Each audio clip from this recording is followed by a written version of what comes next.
नमस्कार, मी आशिष दुपडे या ठिकाणी तुमच्या पुढे विषय मांडतो छत्रपती शिवराय आणि धन्य ती माता ज्यांनी शिवरायाला जन्म दिला, धन्य तो पिता ज्यांनी शिवरायाला जन्म दिला.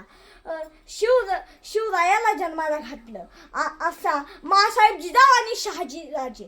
आणि धन्य ती भूमी, त्या भूमीनं छत्रपती शिवरायासारखा वाट पाहिला, ती महाराष्ट्र भूमी. त्या महाराष्ट्र भूमीला आणि दोन्ही तमाम महापुरुषांना मी वंदन करतो आणि माझ्या विचार करतो.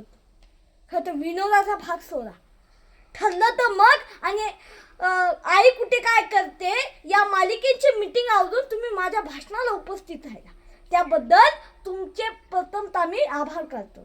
खरं तर छत्रपती शिवरायांना तुम्ही सलमान खानचा आदर्श घेता, तुम्ही शाहरुख खानचा आदर्श घेता. त्यांचा आदर्श घेण्यापेक्षा आपला आदर्श छत्रपती शिवराय असले पाहिजे. खरं तर 1.5 इंचाची लिपस्टिक लावण्यापेक्षा अर्ध्या इंचाची चंद्रकोर लावा. या ठिकाणी खरं हा महाराष्ट्र घडल्याशिवाय राहणार नाही.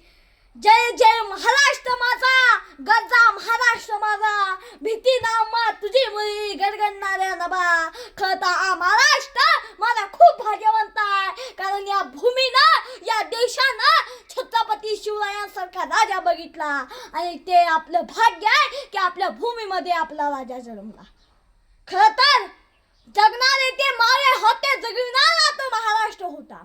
जगणारे ते मावे होते, जगविणारा तो महाराष्ट्र होता.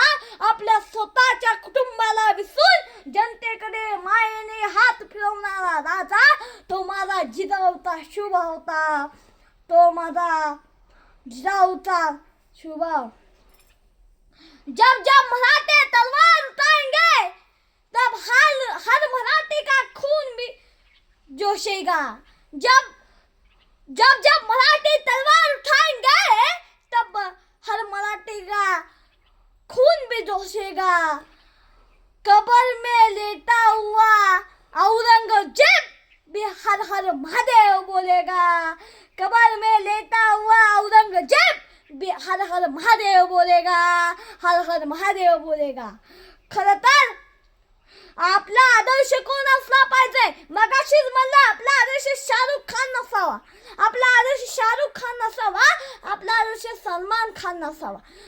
कोणत्या अभिनेत्यावरती किंवा कोणत्या मालिकेवरती, सिरियलवरती टीका करणं माझा धर्म नाही. पण या ठिकाणी या सर्व आपल्या लोकांना प्रबोधन करणं हा माझं काम आहे, ते मी करणार. आणि या ठिकाणी शिवरायांनी आपल्या भूमीला आदर्श दिला. शिवराय म्हणजे कोण? शिवराय म्हणजे कोण? जनतेचे पाठीराखे. शिवराय म्हणजे आया बहिणींचा सन्मान करणारे. शिवराय म्हणजे आपल्या रयतेचे राजे. शिवराय म्हणजे अखंड महाराष्ट्राचे भाग्यविधाते असे छत्रपती शिवराय. आता एक प्रसंग सांगतो आणि थोडक्यात आटपतो. खरं तर एक प्रसंग झाला, शिवराय लाल महालावर गेले. कुणाकडे? लाल महालावर गेले, शाहिस्तेखानाकडे गेले. शाहिस्तानाची बोट कापली त्यांनी. थोडक्यात सांगतो, बोट कापली. मग तिची बहीण आली. तिची बहीण आली, म्हणाली, ओ भाई अजब हो गया, ओ भाई अजब हो गया, ओ आराधम शिवा मेरे लड़की को उठा ले गया.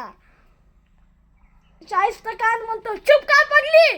ओ शिवा किसी की गर्दन मार सकता है, ओ शिवा किसी की उंगली काट सकता है, पर ओ शिवा किस औरत या लड़की पर हाथ नहीं डाल सकता. इतका विश्वासघात शत्रू होता.